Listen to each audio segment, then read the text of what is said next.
All right. Bungie is doing a massive buff and exotic overhaul to a variety of different exotic armor pieces for both Titan, Hunter, and Warlock. On top of that, they're doing a huge nerf. RIP Titans, especially Arc Titans in the game.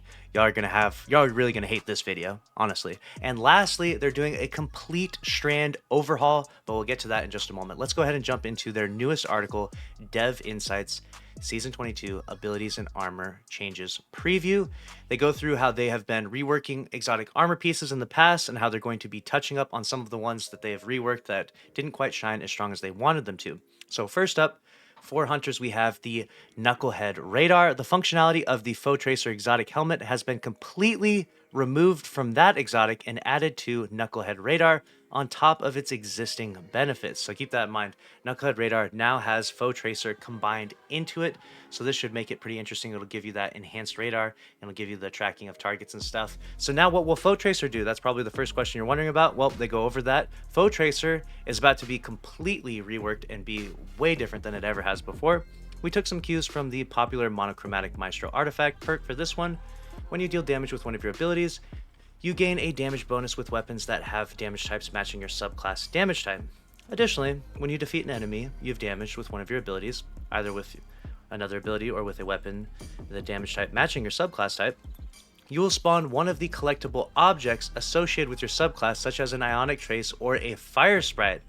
Wow, now that sounds like a pretty crazy exotic overall, especially considering what Foe Tracer did in the past, and this should actually synergize really well with a variety of different builds. We'll definitely bring you some build videos when we see just how potent this is in the game. Next up, we have Lucky Raspberry, an exotic that I have not seen anyone use for an extremely long time. Last time I remember this thing being good was in D1. This exotic was a little too unreliable in its current form, so we've taken a crack at streamlining its energy gains while leaving some of the benefits intact. The exotic still expands the chaining capabilities of Arc Bolt grenades, but now instead of basing the grenade damage gains on those chains, each time you damage an enemy with the lightning strikes from the jolted condition, as well as the time you pick up an Ionic Trace, you gain additional grenade energy. Alright, I like that. We've also given this grenade the intrinsic ability to stun Overload champions. Now you don't have to jolt them and then trigger the jolt lightning strikes just to stun them, making these grenades a more reliable tool against Overload champions. So they're going to stun champs, they're going to have better regen and revive, or more consistent uptime basically for this grenade, which sounds like it will be really strong. But one thing I wonder is, will the Arc Bolt grenade be strong enough to like clear rooms of enemies? Will it actually be worth it? Because Arc Bolt is kind of one of the weaker grenades right now. Next up, we have Renewal Grasp. We've undone the previous nerf to Duskfield grenade cooldowns when using this exotic. So Renewal Grasp is about to be crazy now that they've undone that nerf. Oh my gosh. So those are the three exotics that are getting reworked for Hunters. Let me know your thoughts about those reworks down below. Next up, we have Titans. We have Icefall Mantle. If you haven't seen my exotic Titan tier list, make sure to check that out because I've ranked all of these things, so I'm actually pretty excited to see some of the lower ranking exotics get some love here. Icefall Mantle, Doomfang Pauldrons, Path of the Burning Steps, and Eternal Warrior Season 21 included some changes to Eternal Warrior and the Path of the Burning Steps. We added an escalating damage bonus to Arc and Solar weapons, respectively, when you get kills with those damage types. We liked that this gave players another way to get Surge-like bonuses, but the Eternal Warrior seemed to have the most reliable way to get uptime to Tier 4 damage bonus. We've made some further changes to these perks to make them a little more reliable, while also expanding the functionality of the other two exotics. Okay. Next up, we've got ACD Feedback Fence. This exotic got a complete mechanical rework and now ties into the armor charge system. Nice. That's good because this one is basically no usage at all inside PvE, increasing its versatility and making it more useful in scenarios where you might not be taking a lot of melee damage with the new perk, which completely replaces the old. When melee hits given you an armor charge, you take reduced melee damage while you have that armor charge. Got it? So you're going to get melee hits and get the armor charge, and then you'll have reduced damage when you receive a melee. Taking melee damage causes you to emit a burst of damaging arc energy that jolts targets, consuming your arc armor charge, and dealing more damage based on the number of stacks consumed. Got it. Note that the damage dealt by the burst of the arc energy should be comparable to its current damage for 0 to 3 stacks of armor charge. That seems like an interesting rework to Feedback Fence. We'll see just how potent that is when that does go live. This one seems really interesting though. Hollow Fire Heart, which is previously an exotic that I ranked as actually pretty solid for sunspots, but the problem is that you have to not use your Titan super, and it's one of the stronger supers in the game. This exotic often stands in the shadow of its more ubiquitous Heart of Inmost Light. To remedy that, we've removed its base power to solar abilities and replaced it with a perk that will let you build more into sunspots. We think you'll be seeing many more sunspots on the battlefield as a result. As for the perk that greatly increases your ability regen rate when your super's fully charged, we left that as is. Holy! Now that is going to be very interesting to see. You're going to have the ability spam exotic of a lifetime here with Holofire Heart. I think that's going to be probably one of the stronger and one of the more fun builds. However, I will say that Synthesept still exists, and the strength of those is not going to be outmatched probably, but we'll see. We'll see, you know, and this could be just a fun build. So let's move on to Warlocks now that we've done Titan, Hunter, and we got Warlocks. Astrocyte Verse, we've added 2 more pieces of functionality to this exotic. When you blink, the enemies near you when you reappear will be volatile. Interesting. You can then leap away, triggering a series of explosions when you fire upon them. Additionally, when you're using the Nova Warp Super, the Dark Blink ability no longer consumes super energy. What? That's so wild. You're just going to blink into a pile of enemies, make them all volatile, blink away, shoot up in the air, and explode them. That's going to be a really fun gameplay loop for Warlocks, especially Void Warlocks. So definitely looking forward to that in terms of fun. I don't know if that's necessarily going to be the strongest, most viable, and challenging content. Like, probably not going to want to blink into a pile of ads that can all, you know, one hit kill you, but still pretty interesting. Geomag Stabilizers, this one's crazy. While we've often heard calls to restore the perks that let you top off your super energy by sprinting, the legacy of that incentive still creates some pretty silly play patterns, like people sprinting in circles trying to get their super. Instead, we wanted to give players a way to get more super energy no matter how charged their super is. Now, picking up an Ionic Trace will, while wearing this exotic, will grant Guardians additional super energy. So that should be a really, really sick exotic after this change goes live, because you're going to want to play into creating as many Ionic Traces as possible with various different builds and weapons. You've got the Delicate Tomb fusion rifle as well. You can throw that in there. And in doing so, you can create all these Ionic Traces, and depending upon how much super energy this gives you, we'll have to test it when it goes live. You could just get like really, really fast 1 minute, 2 minute super, something like that. So that seems really interesting to me. Then we have Wings of Sacred Dawn. Leaning into the orbital weapons platform fantasy, wanted to help players have a way to stay aloft longer, especially in target-rich PvE environments. Typically, reloading was the main cause for a float to end. This exotic now automatically reloads solar weapons, including the weapon you're holding from reserves each time you get a kill while aiming down sights. Try this one out with Xenophage. Holy! Not just Xenophage, but any solar weapon. Obviously, Xenophage is going to be probably the craziest one because, you know, it's got a lot of range and you can just constantly stay in the air and not have to reload. That's going to be wild. That's going to be a lot of fun. Wings of Sacred Dawn is about to create such a crazy gameplay loop with that. I like that a lot. Winter's Guile, due to the nature of its Stasis Warlock melee ability, this exotic was previously a disappointing choice for that subclass.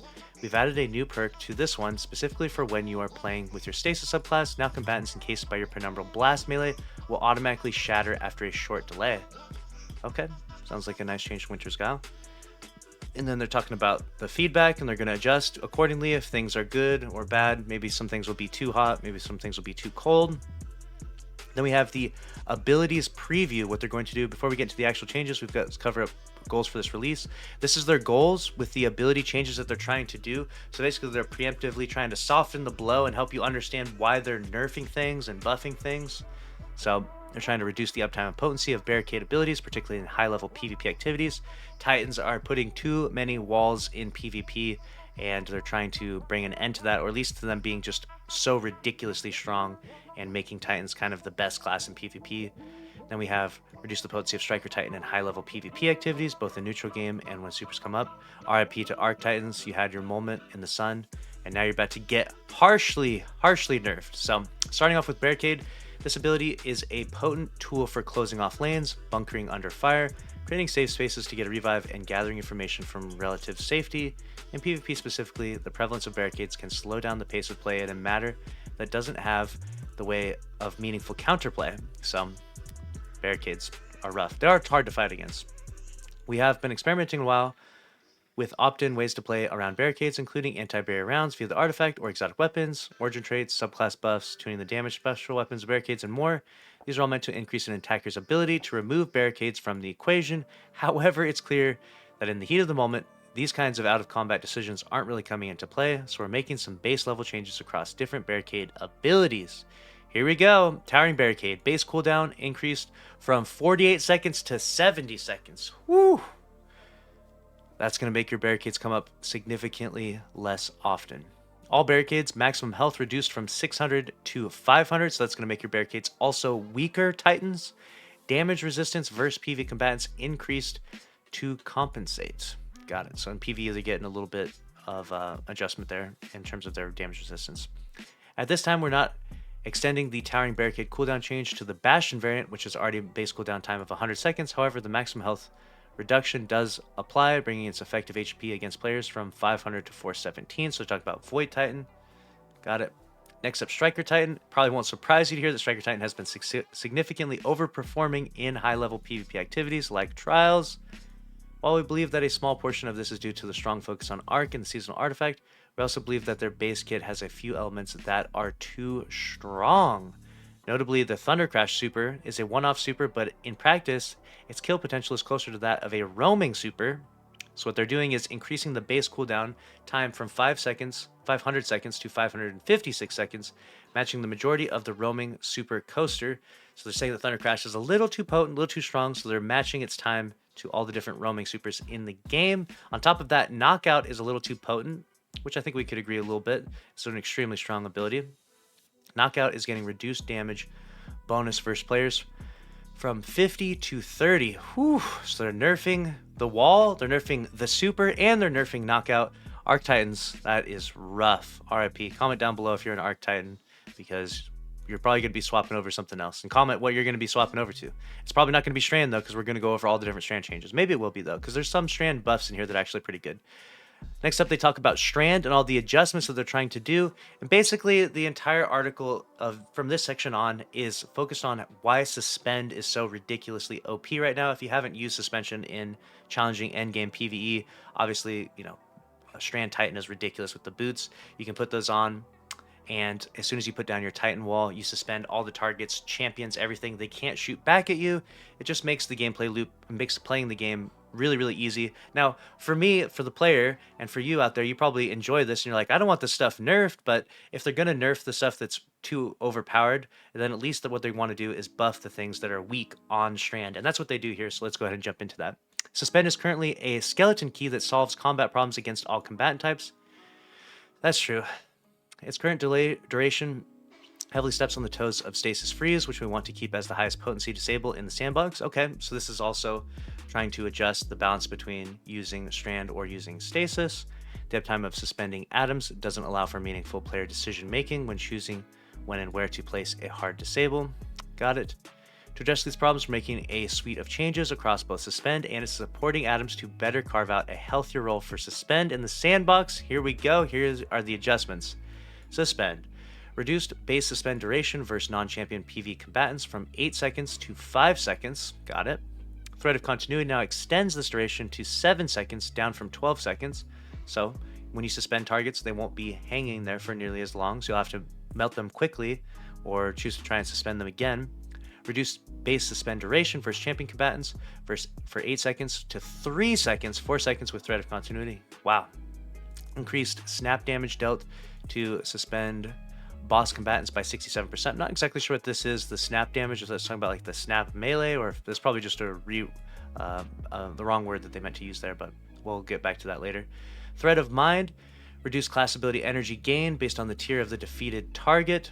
Minor combatants reduced from 15% to 10%. Got it.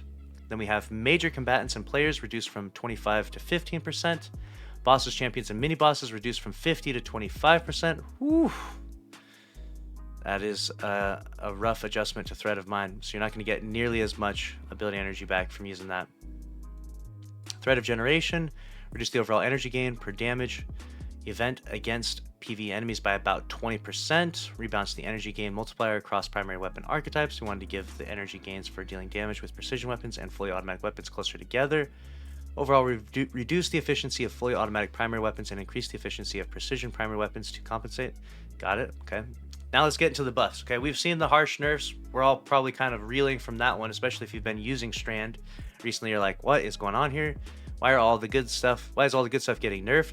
Threadlings, they're increasing thread lead damage versus PV combatants by 30%. Let's go. The duo log rocket, the threadling rocket, about to be OP? Probably not, but it is going to be stronger than it is currently. Tangles, reduced tangle creation cooldown time from 15 seconds to 12 seconds. Sever, PV combatants affected by Sever now have their outgoing damage reduced from 40% to 30%. So when you sever a target right now, it does 30% less damage to you. And now when you sever a target, it's going to do 40% less damage to you. So it should be pretty good overall. All those 3 elements of Strand getting buffed significantly. Then they talk about the Thread Runner's Silk Strike Super is a bit unforgiving in the live game, particularly in PvP. So they're making some adjustments to that. Increasing the Silk Strike damage resistance from 40% to 45%, so a small adjustment there. Reduce suppression time between Silk Strike Super air attacks, got it. And reduced vertical lift provided by Silk Strike Heavy air attack to reduce instances of missing the primary target. There we go. Then we have the Thread Runner's Threaded Spectre Aspect is performing well in PvP, but we felt it needed a little TLC in PvE. So if you don't know, that's the little decoy that you put out, that little green guy as the hunter dodges away. So Threaded Spectre, increased Threaded Spectre lifetime from 10 to 12 seconds, increased Threaded Spectre health versus PvE combatants. Threaded Spectre now takes longer to detect nearby PV combatants at the beginning of its lifetime. PV combatants now more consistently focused on Threaded Spectre instead of the hunter, so the AI enemies are going to be targeting that over targeting you, so it should make an excellent distraction. Allied players no longer have reticle magnetism towards Threaded Spectre, so your aim assist won't grab onto the decoy instead of the actual target in the future, especially in PvP, so keep that in mind. We have the Brood Weaver's Wander aspect is strong when thrown, but is somewhat hard to use in more difficult situations. So we have the Wanderer, destroying a tangle now creates a delayed suspending detonation. Increased suspended detonation radius from 6 to 7 meters against PV combatants, and increased thrown Wanderer tangle detonation, damage to match stranded tangle detonations. Got it. And then we have a grapple adjustment here. Grapple melee always takes priority while active, regardless of whether or not a target is within range. So there you go. And then we have Thread of Propagation, now grants plus 10 strength. Thread of Continuity now grants plus 10 strength. Thread of Wisdom no longer requires a precision kill to activate. Okay. Thread of Isolation, reduce the number of precision hits required to activate by an average about 30%. Thread of Rebirth, the number of created threadlings now increase the base tier of the defeated target. Minor Combatants 1, Elite 2, Boss Champ Mini Boss 3. All of this is coming to Season 22. And they're working on Season 23 changes. Some pretty crazy stuff. Let me know your thoughts down below on the Strand adjustments. I think that this is probably a good one. I think that this is something that needed to happen. Suspend is just too easy and too free for challenging content. I don't ever want things nerfed, of course, but I can see why some things would get nerfed, and I can see why Suspend would get nerfed, and I'm thankful that they are buffing the other aspects to it. Are any of these things going to be ridiculously OP? I don't know just yet. Well, it'll depend on when we get in the live game and are able to test this stuff out. Should be significantly stronger than they were, though, and should be a lot more fun to do things other than suspend targets when using Strand. As far as Arc Titans go, RIP to Arc Titan meta in PvP. That's rough. Arc Titans are out. Be using something else inside PvP if you've been rocking an Arc Titan. And other than that, we also have those exotic armor changes, and they all looked pretty good to me. I'm excited to see some good reworks to the exotic armor in Destiny 2. Let me know your thoughts about this entire article, though. And, of course, make sure you're subscribed here if you want to stay up to date on the news. We're giving you the news world's first on YouTube all day, every day. Smash that like button and click on the screen here to watch another video from this channel. I'll see you in the next one. Later.